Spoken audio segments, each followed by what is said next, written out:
మీ business ఏదైనా మీ ఊర్లో promotion చేయాలంటే అది సుమన్ టీవీతోనే సాధ్యం. ఇప్పుడే సంప్రదించండి. Welcome to Suman TV Kothagudem. ప్రస్తుతం మనం జులూరుపాడు మండలం మాచినపేట దగ్గర అయితే ఉన్నాం. నిన్న ఏదైతే ఇన్సిడెంట్ బయటకు వచ్చిందో, గత 3 రోజుల క్రితం జరిగిన మర్డర్ ఏదైతే ఉందో, ఒక యువతిని దారుణంగా హత్య చేసి 20 ముక్కల దాకా నరికి ఒక గోనె సంచిలో చుట్టి తన పొలంలోనే తవ్వి పాతివేసిన ఘటన భద్రాద్రి కొత్తగూడెం జిల్లా ప్రజలను అయితే భయాందోళనకి గురి చేస్తుంది.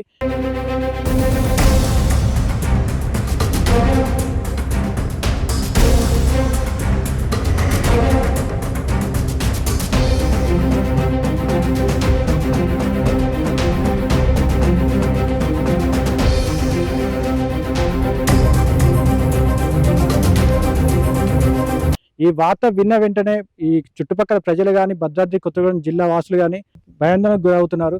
ప్రస్తుతానికి మనం ఖమ్మం హైవే ఏదైతే ఉందో, మాచినపేట దగ్గర నుంచి ఒక 20-30 మీటర్ల దూరంలోనే పత్తి చేనులోకి లోపలికి వస్తే తన పత్తి పొలంలోనే తవ్వి పెట్టడం అయితే జరిగింది. మీరు చూసుకోవచ్చు. మనం స్పాట్ దగ్గరికి అయితే వచ్చేసినాం. పోలీసుల ఇంట్రాగేషన్ లో ఈ నిందితుడు నిజాన్ని ఒప్పుకోవడంతో ఈ పత్తి చేలల్లో ఈ యువతి డెడ్ బాడీ ఏదైతే ఉందో, ఈ డెడ్ బాడీని ఇక్కడ తవ్వి పెట్టని చెప్పేసి ఒప్పుకోవడంతో ఆ నిందితుడితో పాటు పోలీస్ అధికారులు, డిఎస్పీ అబ్దుల్ రెహమాన్ వారి టీంతో సహా ఇక్కడికి వచ్చి ఈ ప్లేస్కి అయితే రావడం జరిగింది. దగ్గర సుమారు 20 మీటర్ల దూరంలోనే పత్తి చేలల్లో ఈ డెడ్ బాడీని అయితే తవ్వి పెట్టడం జరిగింది. మీరు చూసుకోవచ్చు. ఎక్కువ అడుగుల లోతులో కూడా కాకుండా నిందితుడు ఒక 5-6 అడుగుల లోతులోనే ఈ డెడ్ బాడీని అయితే తవ్వి పెట్టడం జరిగింది.